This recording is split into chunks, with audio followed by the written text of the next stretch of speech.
Hey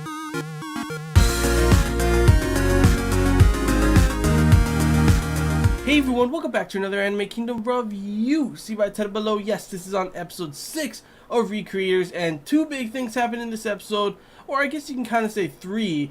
One, we get, of course, finally get to be introduced to the final main character of this show. And two, we also got, we got introduced to the other, the gun guy before, kind of. We got to see who he was. But this one is also a kind of introduction as you finally figure out what his name is and kind of what his skills and powers are in this, as we finally get to see. The third awesome part about this in this episode is that we actually get some action in this one. It's been quite a while, honestly, since we've actually had any, action whatsoever. And like I've been saying, I'm okay with that. I've been really enjoying the world building that has been going on throughout this episode, the character developments, and showing off, what is going on, what's the main threat, and how everything is going to be solved, pretty much. Last episode, obviously, the very big thing at the very end was the fact that we saw that Sota, pretty much, we got to see, who created kind of the military girl, as we saw, and his connection to her, and of course, it looks to be the writer Shimazaki, I think her name was, the girl that commits suicide at the very beginning of the show. Unfortunately for that part, of course, that's all we get. We don't really get to see, him describe any more about it. When Celestia goes to him, and he pretty much just acts like there's nothing, even though pretty much she comes and says they have no new info on anything, and obviously he should be telling her that, right? Like the info that he actually does have, so that he can look up this video and everything, World Attitude or whatever it was called, and I don't know, figure something out. But I'm guessing it's more along the lines that he doesn't really want everyone to know yet, because he doesn't really know the full details of it yet, and that's probably what's going to be coming in the next couple episodes, as you see that he's kind of not with the rest of the group in this episode. He's probably doing his own thing along the same time as all this crazy shit is going on in this episode. So I predict probably either in the next episode or the episode after that, we'll see Sota kind of going around trying to figure out the true details and true specifics of everything, and his, with his connection to the military princess girl as well.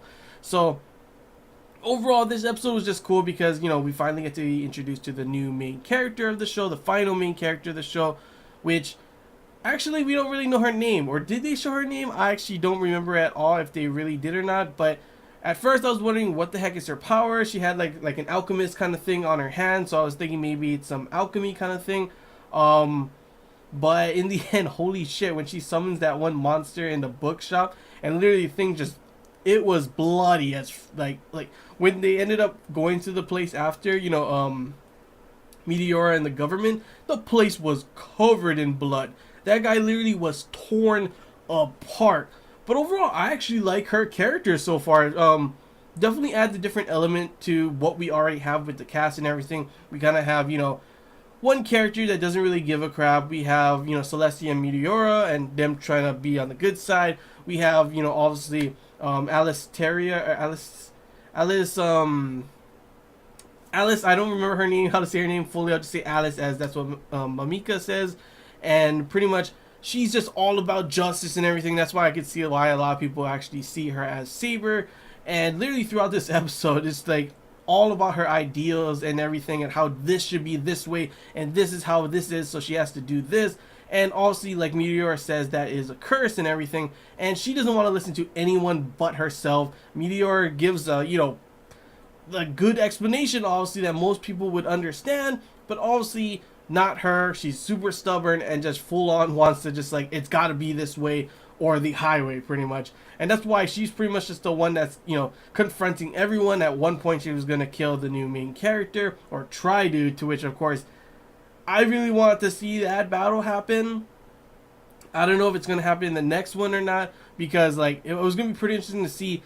We just know that her powers has to do something with I don't know, a lie for a lie or something like that, and then it turns them inside out or something. I have no idea, because that thing was summoned and that's all we got to see.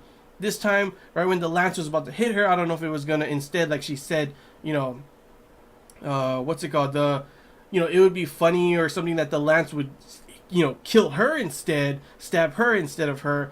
And I thought maybe it would do like some, I don't know, some curse. Maybe it's curses that she does. I have no idea at the moment, as you know, it's only shown her using her powers once, and that was at the bookstore. So hopefully we get to see more on that. But yeah, overall it was just literally beginning part all about Sota and everything. Too bad it didn't really describe enough for us to really get our, like I really want to learn more about that, as that was something that was really huge. And in the last episode, the ending, and obviously I was like, cliffhanger, can't wait for the next episode to see what's gonna happen there. You're gonna have to wait for that. Next, after that, for this episode, of course, we got to see, like I said, the new main character, to which unfortunately we didn't get to see as much, because like I said, I love the wordplay that she had, that she was just like pretty much just pissing off Alice the whole time, and I really really wanted to see that battle. But luckily, of course, Celestia does come, and we do get to see Celestia versus Alice, and it was like, sword versus lance battle. It was pretty cool. The other guy, Blitz, came along, and he was using his gun, which he could fly, I guess, and shoot his gun, and then you think it's just a normal gun, but he has like gravity bullets, and that's how he was able to pretty much defeat, Meteora. And the other part of this episode was pretty much kind of showing, how Mamika, the magical girl, kind of thinks and everything, how she wanted to be a good person and everything when she was having her, interactions and her talk with, of course, Alice. And then, of course, finally, you kind of pretty much saw it coming. She finally goes to their side and pretty much helps Meteora, and thus the fight between her and Blitz starts, and that was, of course, the end of the episode with, the new main character, the new main girl, just like sitting on there like, what's gonna happen next, sword, magic, guns, like she's just acting like it's a damn show. So like, so far I really like her character. Like I said, it definitely adds a different element to what we already have on how everyone thinks and everything. She's just kind of like pure chaos practically, and I can't wait to see how that can even work with anyone, because I'm pretty sure she's probably going to go on the military princess's side, but I'm not too sure how that's going to work out, especially with Alice being on her side, and the different views Alice and her both have. So it should be interesting to see the dynamics between those sides, unless she somehow goes to Celestia them side, which I cannot see that happening. If that does, they're probably just gonna have to keep an eye on her. Too bad also as well, I was hoping instead of Mamika going to save Meteora, I was hoping for I think his name is Rui. I was hoping for him to come with his mech. That would have been cool entrance. Like, what are you gonna do with your gun when I got a huge gigantic mech, But yeah, that was pretty much the episode overall. Pretty awesome episode. Got to see, like I said, a little bit more diving into Sota and his connection to the military princess girl. Only a little bit, like I said, so too bad we didn't get as much of that. But of course, after that, we got some of the main character. We got some stuff with Alice. We got Mamika switching sides. We got some cool action with some, once again, the music just working so well with the scene that it just gets you so pumped up. And I can't wait to see the action continue in the next episode, and more stuff going in for Sota as well. So yeah, that's all I really got to say, guys. Hope you enjoyed this Anime Kingdom review. If you have any questions, feel free to comment below. If there's anything I missed and you want to talk about, comment below as well. And as always, I want to hear you guys' thoughts. How did you feel about this episode? Did you enjoy everything? How do you feel about the new character and all that stuff? I want to hear good or bad, whatever you guys want to say. Feel free to comment below and we can discuss it. And yeah, if you did enjoy it, leave a like. If you haven't already, feel free to subscribe for more content. And until next time, guys, see ya.